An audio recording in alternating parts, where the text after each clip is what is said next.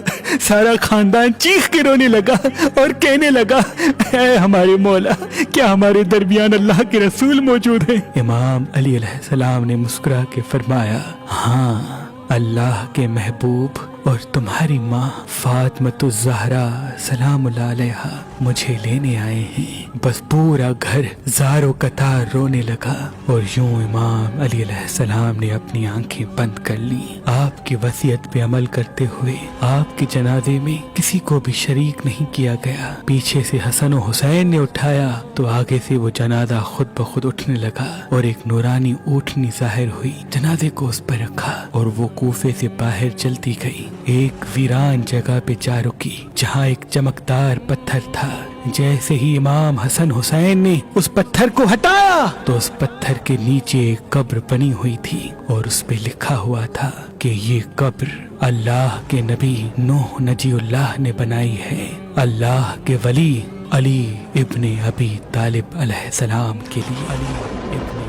سلام ہو اللہ کے ولی امام علی علیہ السلام کی عظمت پر، سلام ہو شیر خدا نفس نبی مومنوں کے امیر حیدر کرار پر۔ تعویذ مولا علی، ہر 13 رجب کی رات اللہ کے ولی میرے دادا شاہ شمس تبریز سبزواری اور اللہ کے ولی قلندر لال شہباز ہمیشہ تحریر کر کے دیا کرتے تھے۔ تعویذ مولا علی جو بھی انسان پہنتا تھا وہ جہاں جہاں جاتا تھا اللہ کے کرم سے فتح و کامیابی پاتا تھا، کیونکہ یہ تعویذ 13 رجب کے خاص لمحات میں خاص اسم اعظم سے تحریر کیا جاتا ہے۔ آپ کی رحلت کے بعد آپ کی اولاد سید صدر الدین شمسی، سید حسن کبیر الدین شمسی، سید تاج الدین شمسی، سید فتح علی شاہ شمسی، بی بی امام بیگم شمسی، بی بی باچا دادی شمسی اور تمام شمسی جعفری سادات آج بھی یہ تعویذ مولا علی 13 رجب کے دن خاص اسم اعظم سے تحریر کر کے